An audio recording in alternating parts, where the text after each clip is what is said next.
Greetings, mortals. I am Nate the ruler of the underworld. And today we'll be reacting to the newest chapter of Fortnite of the Apocalypse, chapter 108, titled Behemoth of Calamity. Well, I guess we're gonna be talking about this behemoth we saw last chapter, to to to fully flesh out what exactly that creature is, since it's kind of a major deal in this arc. Which one? We actually don't think see this creature in like non-chibi way in this chapter. I don't think. I think we see it, but it's like a small part, but I'm not certain. So we're gonna clarify how it's started after this creature, but it's not also really do or appear. You just talked about. But I'm just kind of waiting now to see how we gotta call the chapter when the thing actually starts doing shit. But yeah, anyways, we start this chapter off with four personal platoon and this and Rosebank on this like for 4 blocks where we have like one side that says 4 Nights of the Apocalypse. Then we get Percival like kind of searching, I guess, for Rosebank in his chibi form in like a grassy area. Then we have below him Anne, who's just kind of like waiting with her arms crossed on this like rocky ground. We see not sure to what expression Nazian's asking when he's just holding his hat. Donnie just kind of wondering where everyone is, as Rosebank just kind of having that thing here. Possible foreshadowing for her joining the group, maybe? I don't know. We just know that she's behind Percival with that thing, which we gotta find if that's what's revealed where she actually is. She's just behind Percival the whole time, no one notices it. But yeah, anyways, we got to the Demon King Palace as we see we hear some rumbling around as we have the captain to discuss. As Zell just looks at that, well, I don't know, he looks at that thing, or just looks at the general like vicinity of the demon realm, as he tells them all, "Do you sense it? The trembling in the air and across the land, all proof positive that it's awakened and active."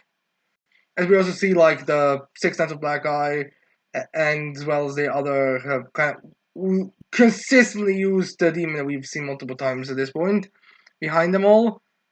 As we see them all we see Donnie and Isolde and Shion being kind of shocked by it, not over the top, but just like, oh, that's, I mean, they're hearing the rumbling, even though they don't, it's not even in the air, in the eyesight. We see both Tristan and Lancelot being shocked by it, but it's more like, oh, kind of deal, not as much as the other ones. Well, it's gonna find that even Lancelot seems to be shocked by that thing because he's usually the more chill one of the groups and the ones that's kind of difficult to really get, into a panic state. As then we have Zeldris telling us the behemoth, also called the Lunisolar Beast, is normally peaceful. All creatures in the demon realm would benefit from the life force it emits. But when it senses something unusual happen, it responds with violence, fury, and transforms into our worst nightmares, consuming all of our lives. So yeah, that it will be an explanation chapter. As then we have Nazian showing up, because he just kind of said, oh, fuck everything, I'm just gonna go. Like, just straight walk back to the fucking, the Demon Palace, like, not even continuing the search. Again, I feel like I blame him for what happened to the Dragon Hild. And they have Spider with, oh, you're back, Nazian. As then Don's like, and the door's on its back. Can we really reach it? As this, we have Chia responding with, worthless coward! Seriously, Chia, that's when you're gonna call him worthless coward? Like, I would get at least the coward part if he said it when, there was actually a reason, when he was actually scared or something. But he was like, just so that, oh, can we really reach this creature? Because, again, the only thing you know about this creature right now is that it can roar so loudly that you can hear it even though it's not even in the eyesight and it's supposed to be massive. And the fact that demons are fucking that thing does anything, moves around and doesn't sleep. So yeah, like, Gian, this is the dumbass decision of calling him a cub now. And even Donnie points out, I'm just being cautious and unreasonable. Like, again, Gian, how many people do you really think would actually be able to go there? Stop Dick Ryan Tristan. Just tell us how many people you actually believe would be able to, from what you know, would be able to conquer this beast. But yeah, anyways, there we have Tristan Cheon being an idiot, as he says. Look, why are we doing just fine within this world's miasma? It's thanks to Patrician's of course. With the goddess clan's blessings, we have nothing to fear from any monster. Yeah, you may not be affected by that behemoth thing, but I don't exactly think that thing is something you can just ignore. I mean, remember, we've seen this thing, like a backside of it. We've seen a size comparison of it when the Chibi present, but we got size comparison to giants, and giants are tiny compared to it. We've seen only the back of it, correct, and it already looked like a mountain, just the spikes. And now you're hearing it scream so far that you can even though you can't even see it. Just saying, I don't exactly think this creature is something that you can just stop by using holy magic. As there we have, anyways, we have Trish just kind of smile him. Okay, at least he's praising me, but still bad in shitting on anyone else. There we have Zell just thinking to himself, yes, you may withstand some of it, but the behemoth holds vast negative force. I highly doubt you'll make it. So even Zeldris is like, you'll probably be able to handle some, but not all, because again, like there is protection, but again, similar to how there's a limit to how long you can stay in the demon realm, there's probably a limit how much you can handle it. It's negative. And again, I question if it's just negative miasma that you should be concerned about and nothing else. Again, the size is fucking insane. I mean, we're talking like Zunisha from One Piece, or those that triangle creature, which are those. Like, we're talking that level of size here, people. We're not like dealing with small, average giant characters. Anyways, they have not. They should be like, what? Even God's magic cannot do anything. I mean, I was like, maybe he was thinking that between the God's magic and Lasta, they would be able to handle it. But even that doesn't even sound like a guarantee. And we have Zeldra saying, but is there any... actually, I think that's just saying, but is there any other way, Uncle? As we have Trish... As we have Joe saying, don't hurry me. No, nobody here would be up to the task. Up to this great task. So, yeah. There are lamps are turning aside. Look back to the person as he's entering as well. Which I guess it really does make us think that the person was like a bit looking for as well. Well, for us back then just kind of left and went to report to the Demon Kingdom. As then we have a person will be like, ha ha, there you guys are. As we have some of the demons, some of the six types of black and some other demons look at him. As they have nine back, oh Percival's back. Kind of like achieving as a child. Then we see some demons having smiles on their faces, except for the blue demons, but I think that's just because of the destruction in their face. As we have a Joe saying, but fear not, luck's on our side. As we see that he's referring to Percival, as we got a full shot of Percival. So yeah, it's clear who they are referring to at this point. As they have Anne turning to Isolde, she's like, it is? As Isolde's like, what could he mean? So yeah, because again, they have no idea what the heck they're referring to. But as Electrician being like, but in what way? But in what way, Uncle? And just is like, oh, you wouldn't know. You were still a baby then. I'm not sure he's referring to Tristan or to Percival at this point, but I think he might be referring, honestly, could be referring to both at this point. As the person saying is he's kind of toddling to them, hey, what's all this talk? And Donnie says, the door to Camelot on the back of this monster called the Behemoth, and we can't reach it. And then Zell just goes into this badass dialogue. It's like, it was 16 years ago. The 7 deadly sins defeated the Demon King in the Holy War. The sea change woke the behemoth, spreading disaster across this world. The raging behemoth's evil force was released across every inch of the land.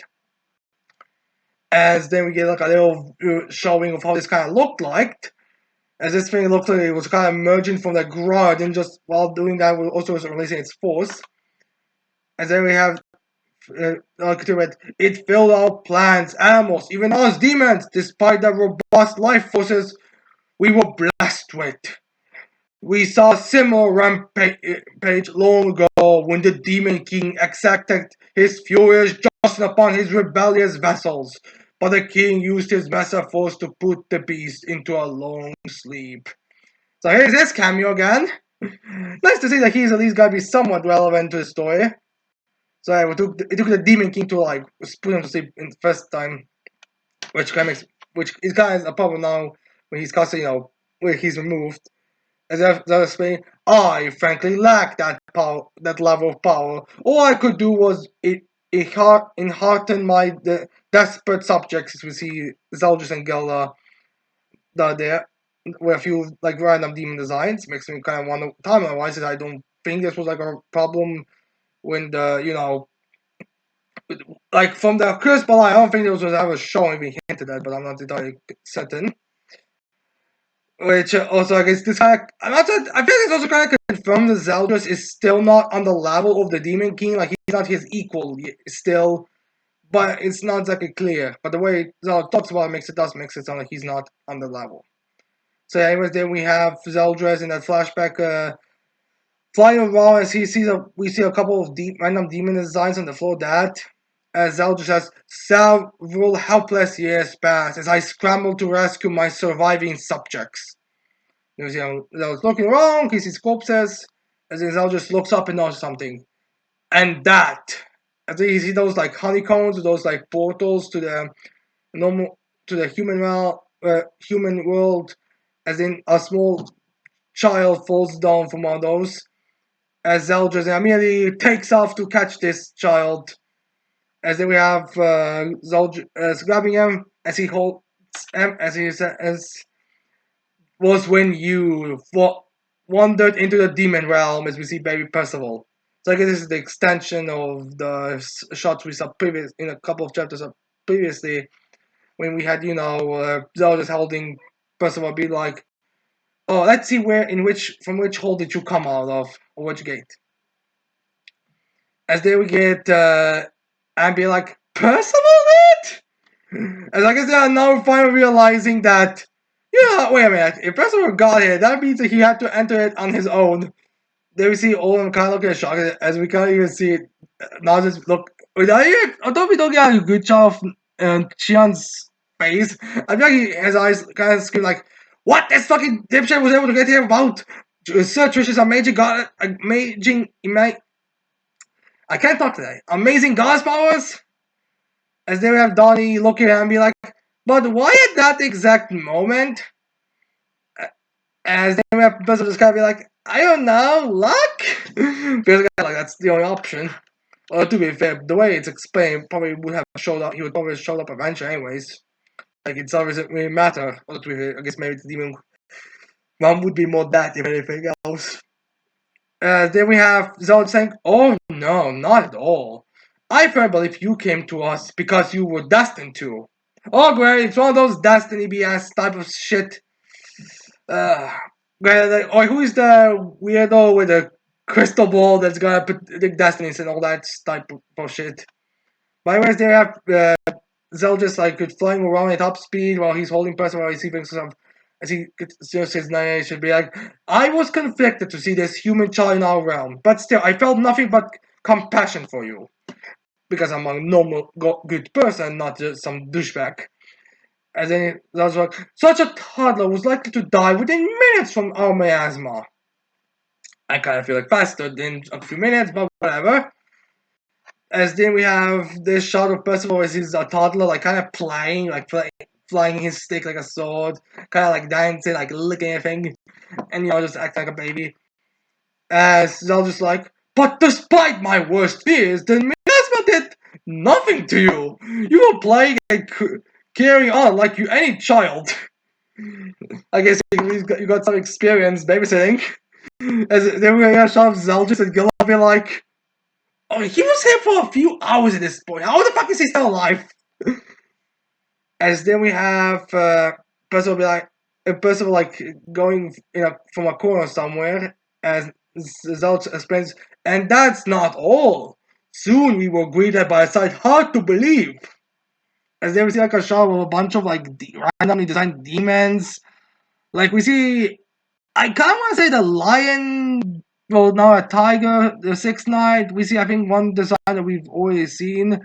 A demon, and we see kind of like a knight armor design. We see like a giant demon. Like, we see a bunch of random demon designs here. I think actually it's an old brown demon, the other one, the bigger one.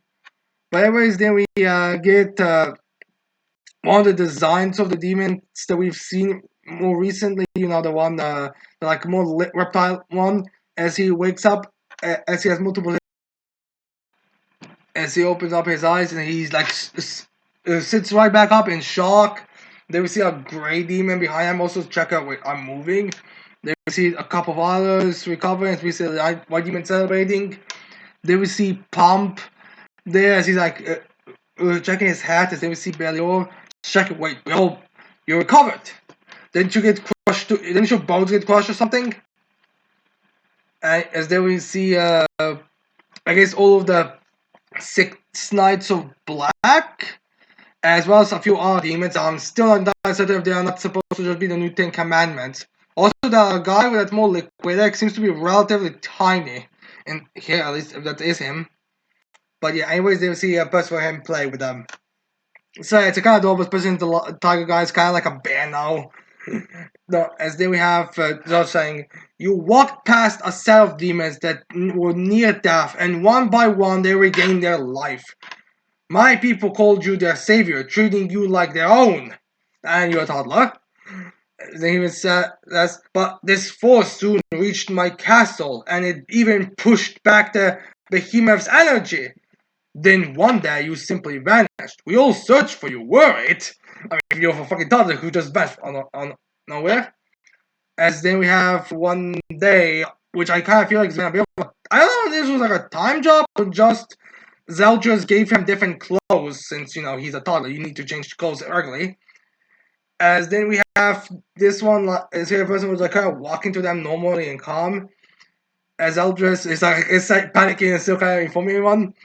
What's it? Stuff that's been happening. As the person, as then the other says.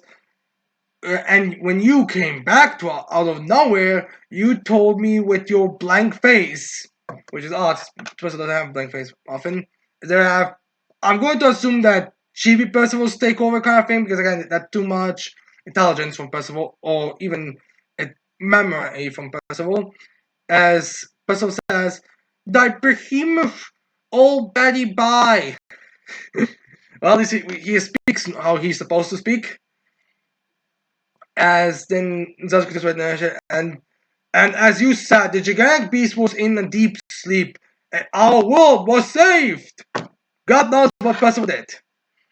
As anyone just doesn't have, as they're like, except for Nas, the answer is I guess still like, how could he left that to Chaos Knight to be not to heal, so she doesn't die in the most painful and long way you can possibly do it.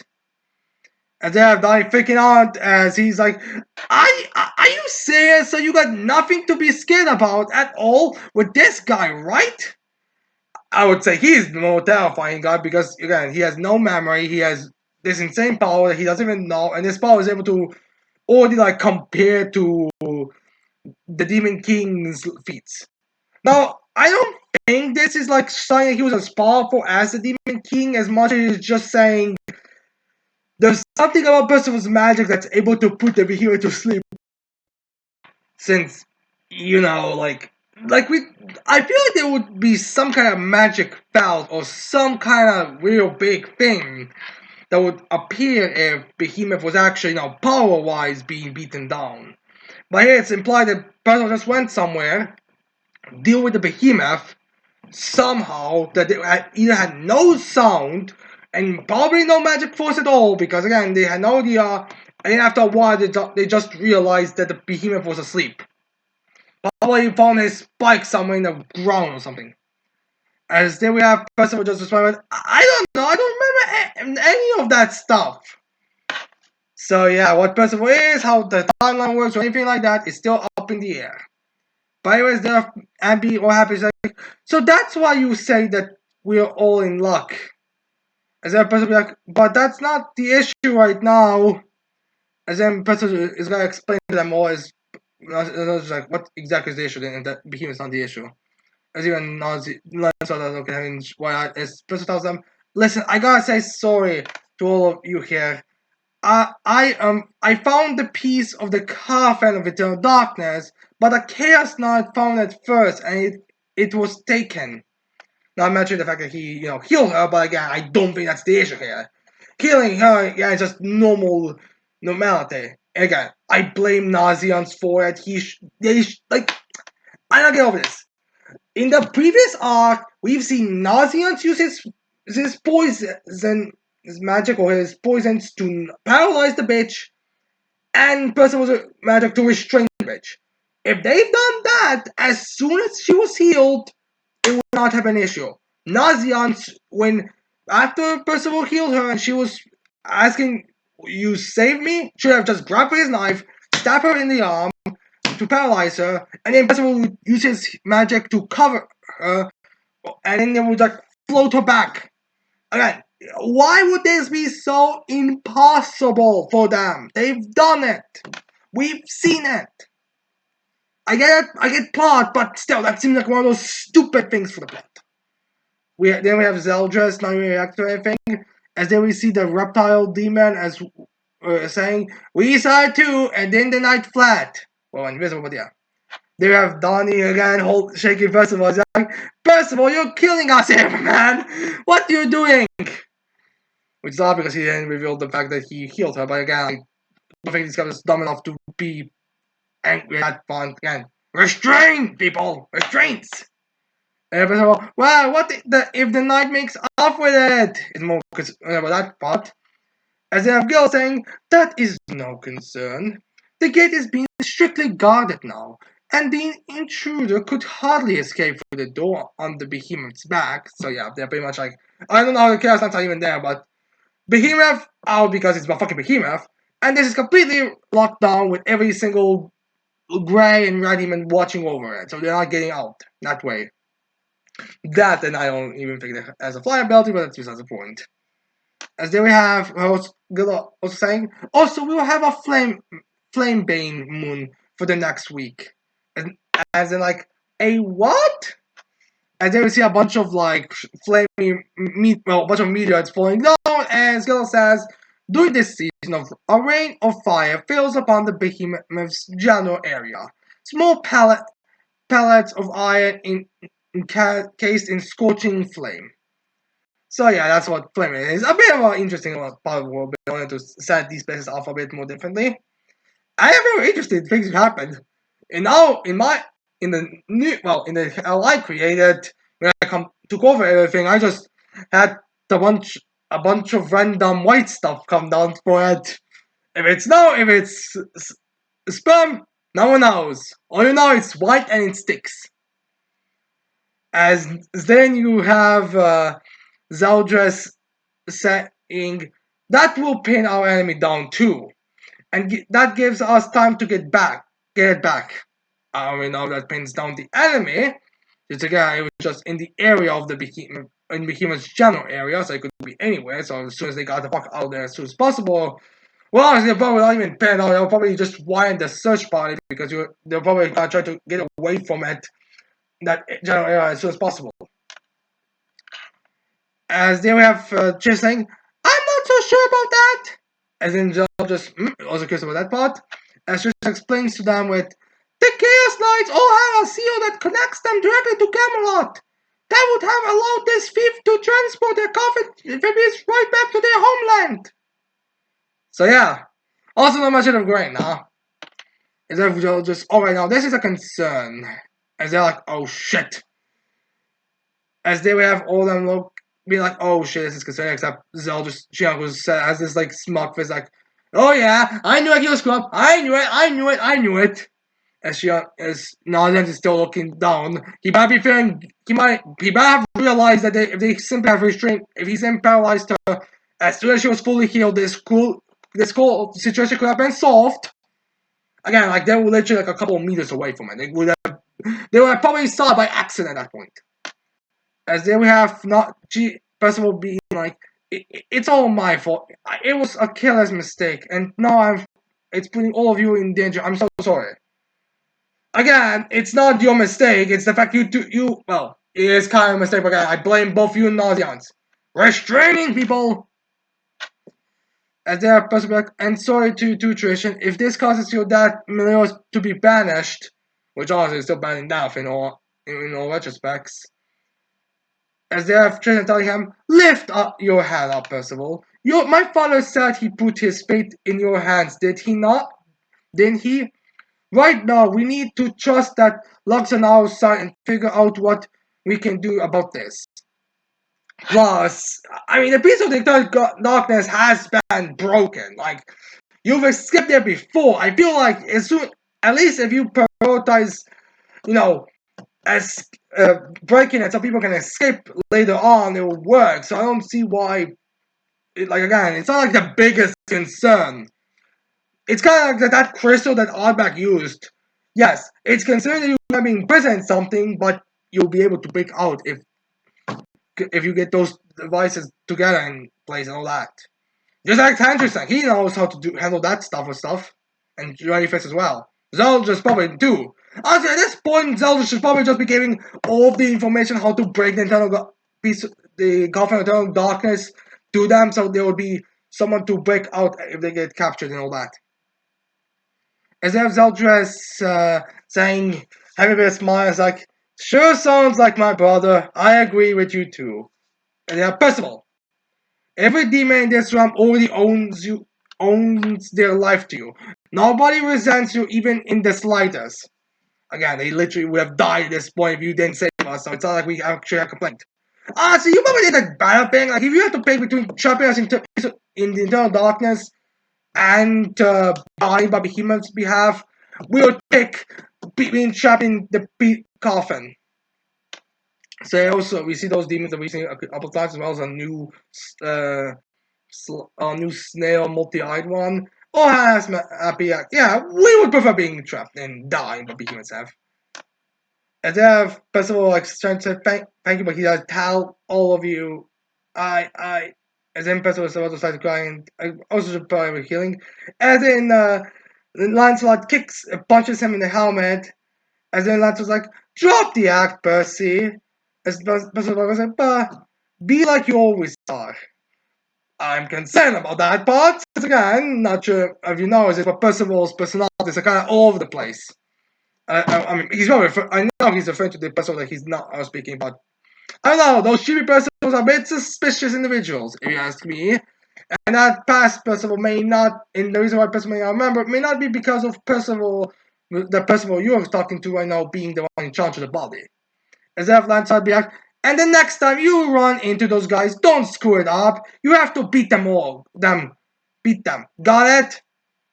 Yeah, well, again, it was not as distracting him that's a problem. But yeah, it was there supposed to be like, yeah. As if Donnie saying, but this ain't gonna be pushovers, right? Will it be that easy? Well, Gawain time stopped all four of them without any issues. So I don't know that maybe they're not pushovers compared to people like Tanak, who I'm not even entirely certain if she was a trained knight, or if she was just some random village girl that they just recruited or not. But whatever. But that's difficult, then whatever. But yeah, anyways, then we have someone say I'm guessing on, so probably no, it won't. Not if you're gonna lay about this whole week until the rain ends. Although again, I'm not entirely certain if why they wouldn't just escape through their gateway.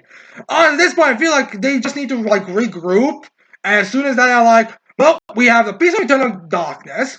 We've captured Gawain, one of the four knights, who's also at the same time shown us how overwhelming the four knights are by time stopping four of them and not even trying. It was literally getting under her skin and letting her guard be dropped down. Like we were even able to capture her. All right, everyone. Alright, everyone. Time to make that symbol. Time to enchant. Open the gates of Camelot and get the fuck out of here before we end, so we can come back with reinforcements. But anyways, there we have Percival Wydar. As then we see Nazian's finally showing his eyes, and Donnie also showing his eyes as Lancha tells him, all coughing with a smirk, like, you need to grow stronger. And in the next week, I'm going to train all of you up. So yeah, and we end this chapter. Which is cool. Now we're getting a bit of a training arc, which again makes sense. And we all kind of thought the Demon Realm was going to end up being a training arc anyway. So in the next week, we're going to have these guys train. Again, I feel like we have seen more of a dominant force from the Chaos Knights, since again it was more pure luck that they've managed to succeed at all in this point. But maybe we're gonna have like these guys. Maybe we're gonna have Donnie, Nauseans, and go up against the Chaos Knights here and beating them in 1v1 battles that aren't going to be some BS convenient, well, lucky strategies from Lancelot. But we'll see on that front. Also, I am weird. It's weird that they. Also, I kind of am getting the vibe that we might be going for this plot twist that not that Lancelot may not be a good trainer. Like he says, he's gonna whip them up and all, but when it comes to actually knowing how to train them, he's gonna be screw horribly. I don't know, just something to make Lancelot feel like he can do pretty much everything on his own or be able to handle everything. So I feel like him being a terrible trainer would actually be a good balancing out act. I also feel like he might be. Oh, I'm not certain on what. Again, they don't address Gawain in this chapter at all, so I'm kind of wondering what they're gonna do about her. They're probably gonna address the next chapter. It's probably gonna be something like we're gonna have Lancelot personal platoon going to train, but then it's mentioned either by them or maybe it's mentioned by person or mentioned by someone that Tristan platoon gonna be searching for Gawain to find her because again they don't even know she's captured yet, and they're already going to training arcs. Again, they don't really expound how exactly the Chaos Knights or why the Chaos Knights wouldn't just be able to like run the fuck out as soon as they fucking regroup.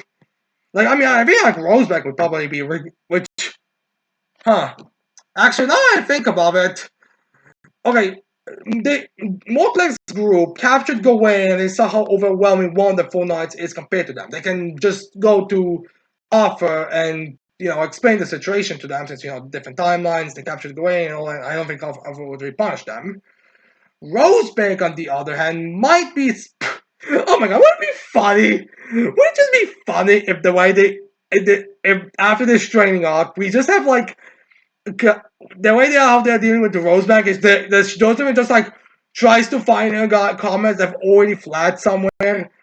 And then they just continue like striking, but she doesn't like try to do anything. She just like runs away and panics the whole time. And the point the point is just like overkill. She just gives them back. I mean, I say that there's nothing that's not going to happen. It's definitely gonna be like more of a badass power thing. It's definitely gonna be more of a show off. Like I doubt we're just gonna have the character. Like I doubt that's going to be solution. Like, I doubt the main villain of this arc is going to be Rosebank just fleeing for her life the whole time. But considering how Nakaba treats his villainess, I would not exactly be surprised if that's literally how this arc wraps up. Maybe of the arc is some random Chaos Knight that's been almost killed at the beginning of the arc, who just spends the whole arc running in terror because everything is trying to kill her 24/7. And the four knights in the comments are showing themselves off by just overwhelming everything around her. Oh my god. I mean, we one of those fates worse than death at that point, but still, it's kind of funny to think that could be one possibility. But yeah. Anyways, I hope you like.